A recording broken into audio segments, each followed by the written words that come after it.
Hey, you guys, I wanted to come on here and discuss this article from Atlanta Black Star, and it's extremely disappointing because it speaks volumes about how we overcompensate other people when it comes to a struggle that they're facing, but we severely lack this generosity for each other.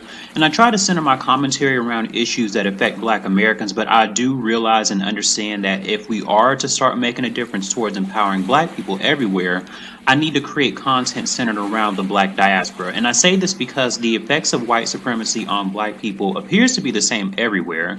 It has devastatingly destructive results on us globally, and I have mentioned before that this system is omnipresent. And I just want to provide you guys some examples so you can see what I mean. I don't know if you guys have seen an article floating around, but now apparently there's a ban somewhere in Jamaica for dreadlocks. And that's disturbing since hairstyles such as dreadlocks are a part of our culture. I think that this will probably be my follow-up video to how Black men also face hair hate and discrimination, because I did one on Black women already, so I'll save that for another video. And I know that the effects of colonialism heavily impact the court systems in Kenya, Zimbabwe, Ghana, and several other countries in Africa, because the Africans wear these disgusting wigs from the 18th century, and that BS looks grotesque. Not only does it look horrible on us, but we also devalue ourselves by wearing the customs and traditions from a different group of people, as opposed to establishing our own rules and attire, which further reinforces my point that our mentality and the way we conduct ourselves is contrived. And this is not a natural occurrence. I don't know of any other group of people who would wear these lice-infested wigs that look itchy and scratchy. I don't see Asians wearing this. I don't see people from the Hispanic culture wearing it. It seems like we are the only ones that are subservient and victims to this, not just to the system, but clearly a lock is still in place to our mind. This mental lock tells us that although we have the perception of freedom, we are not really free. And I'm not sure why our people want to carry on these traditions that were forced upon us, which causes mental, physical, and spiritual corruption. But I do want to go ahead and get into this article. But I wanted to give you guys some brief commentary to help you understand how ravaging the effects of subjugation are and how it cripples Black people, even in the most elite positions. But I think we also have to understand that some of our own people's mentalities are corrupt as well, and we do whatever is needed to gain power. I want to introduce you all to this amazing new sponsor, Ashkickin. They are a Black-owned health and beauty business that specializes in a multitude of potent and formidable products that will help enrich your skincare regimen.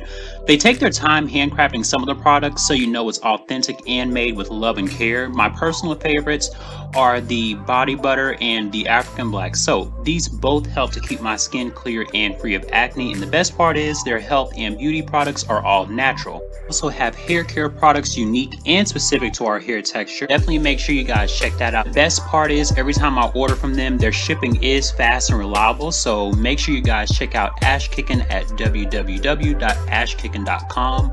Follow them on Instagram at ash.kickin. Like their page on Facebook. Make sure to follow them on Twitter at officialashkick, and use my code ChrisMoore1 at checkout to get a discount on your skincare and health products. Ashkickin.com. This article by Atlanta Black Star, it says, "What's wrong with our leaders? Zimbabwe to compensate white farmers $3.5 billion for Mugabe-era land expropriation." So it starts off by saying, on Wednesday, Zimbabwe signed a $3.5 billion agreement to compensate white farmers whose land was expropriated by the government and reallocated to Black families.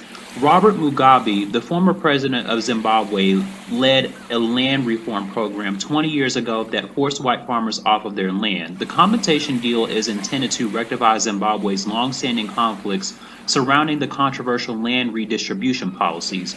Mugabe was forced out of office during a 2017 coup d'etat. This momentous occasion is historic in many respects, brings both closure and a new beginning in the history of the land discourse in our country, Zimbabwe, said the country's current president Emerson Mnangagwa at the State House on Wednesday. The agreement states that half of the $3.5 billion sum should be paid within 12 months of signing, and that the entire sum should be paid within the next 5 years. For those who don't know what a coup d'etat is, it's basically when a group of people usurp or overthrow a government. It requires a collective cooperation to do this, and a majority of the people must be in agreement that they don't find the leader's policies to be favorable. And I have to give a shout out to my subscriber Octavius for helping on this one because I wanted to learn more about the corruption and the past of Africa to see if there was a correlation. And of course, this isn't anything new. Zimbabwe has an area called the Moronge Diamond Fields, and I'm sorry if I mispronounced that. And this area is ruled by the Zimbabwean government, but they are colluding with Chinese venture capitalists to try and create infrastructure in Africa. And this is why, if you have been paying attention to what's going on in Africa, everyone has their hands in it right now. And there is an increased presence of China there right now because they understand that the black leaders in some of these countries don't have a loyalty to their people, only to access more power, even if that means turning against the people.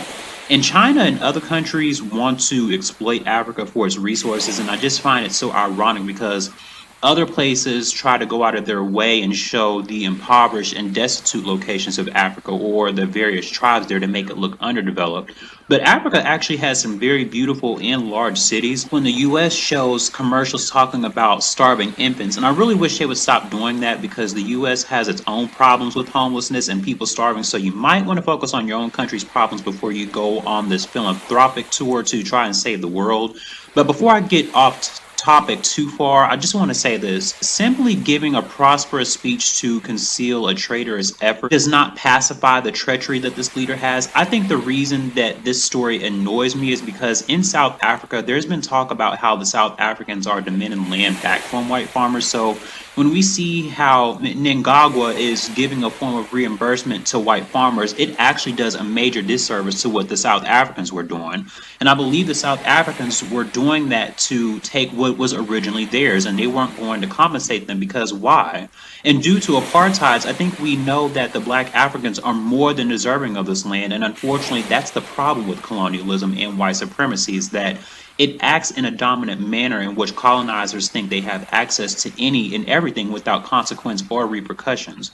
But I think you guys are going to find this next part to be very interesting. So it says Zimbabwe doesn't have the money to fulfill the financial terms of the agreement and will rely on long-term bonds and attempt to raise funds from international donors to compensate the farmers. The agreement says the farmers will be compensated not for the lost land, but for the lost infrastructure. Compensation for the expropriation is called for in Zimbabwe's constitution, which was adopted in 2013 when Mugabe was still in power. Mnangagwa hopes to improve relations with the West through the multi-billion-dollar deal, but the agreement has left the country divided. While Andrew Pascoe, a representative of the mostly white Commercial Farmers Union of Zimbabwe, applauded the deal, saying it resolved a long-standing issue, people on social media have responded critically to the agreement. I think we need to question one thing right off, and I'm sure you guys have the same question. How does Zimbabwe not have enough money? If they had or have money, where is it going to?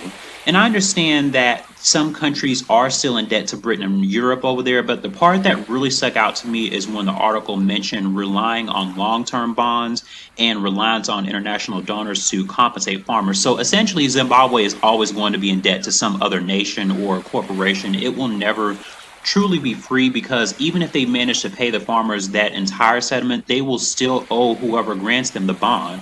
And the thing that irritates me too about this situation is that this other group of people will be just fine.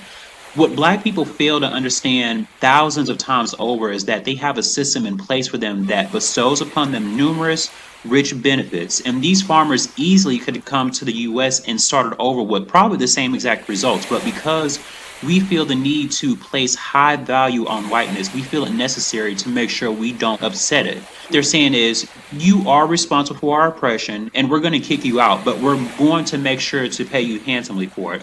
And how does that make any logical sense? And I guarantee you that if this situation was in reverse, the same would not apply. They would not only kick you out, they probably do everything they could in their power to end your life. And this excessive display of groveling will be our undoing because we care too much about their feelings rather than standing firm in our decisions.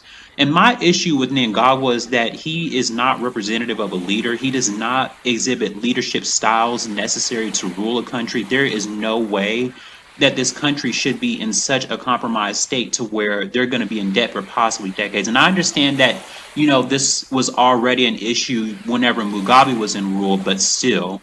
And even people on Twitter saw issue with this because they realized how nonsensical that sounded, and it's ridiculous. I want to show you guys some of these tweets so you can see how this is a bunch of BS.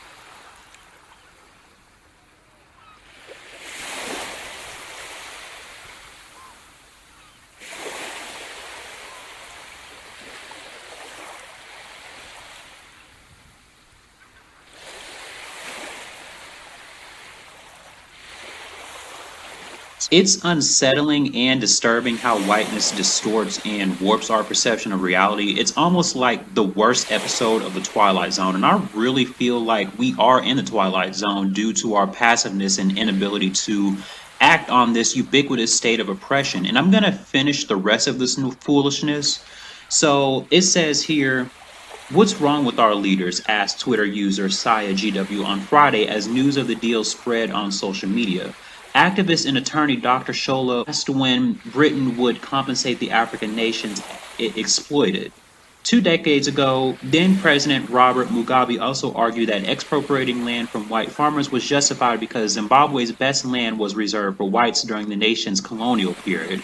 Analysts say it is unlikely that Zimbabwe will gain enough funds to pay for the deal by relying on the bond plan, citing the nation's $8 billion debt and high inflation. I try to remain optimistic and filled with positivity because I understand that this tyrannical power over us has created a cataclysm of fear and foreboding that inhibits our progress towards seeing the power that we have in us to fight back. And what's more interesting about this is that the former leader of Zimbabwe, Robert Mugabe, was found to be complicit in misappropriation of resources for personal gain, and he had operations in the black market. And I understand as well that every political leader is not going to be squeaky clean because we know it's called dirty politics for a reason. But the problem is when you ingratiate yourself so far within this unethical practice that you lose the trust of your people. And for black people, we already don't have any power, so that's a double negative to us. And I read that article to you guys for a reason. It was to highlight that even in prestigious elite positions, our people will betray their own to attain access to more power and be in the good graces of the larger society. That same thing happens internationally because when you think about it, in places like the US, where you have Judge Clarence Thomas, Sheriff David Clark, and others like them, they represent a corrupt group of black people only interested in appeasing the demands of an oppressive race of people. And the conclusion of the article actually made another good point, but when it mentioned that the nation was $8 billion in debt, it only further confirms the theory that financial economy experts hypothesized that black wealth would be non-existent by 2050. And at the rate our race is going, it would take a miracle at this point to even begin reversing this wealth gap. And this is why I oftentimes bring into question, what do black people place value on? And more specifically, why do we place value in whiteness so much? I understand that we think that their validation means we somehow are elevated and uplifted in society, but they will never see you as their equal. And they pacify your inequalities to give off the impression that they are somehow sympathetic to your situation, when in reality, if they express any form of sympathy, then this system probably wouldn't exist, or at least not in an earth-shattering way. And some of our problems could be resolved if we understood what our worth was and how important we are to each other. But because some of our people have taken on the characteristics of those that oppress them, it alters their discernment. And as a result, our decision-making skills become flawed and erroneous. And in Dr. Frances Cress Welsing's book, The ISIS Paper, she talked about how black people lose at the game of chess every time because we don't understand how to even play the game. Or we go into a game of chess playing checkers and we wonder why it is we lose every time. If we were more tactical and strategic with how we organize and conduct business and personal relationships, it may help us garner some favorable outcomes, but it won't be possible until we have the discussions, engage in introspection, and gain a thorough understanding of our past. And this is just my analysis of the situation. What do you guys think? Do you think our leaders are incompetent and don't understand the qualities needed to be in leadership roles? Also, let me know what you think about the state of black people when it comes to the wealth gap issue. Make sure you like, comment, share, and subscribe, and I will talk to you guys in the next video.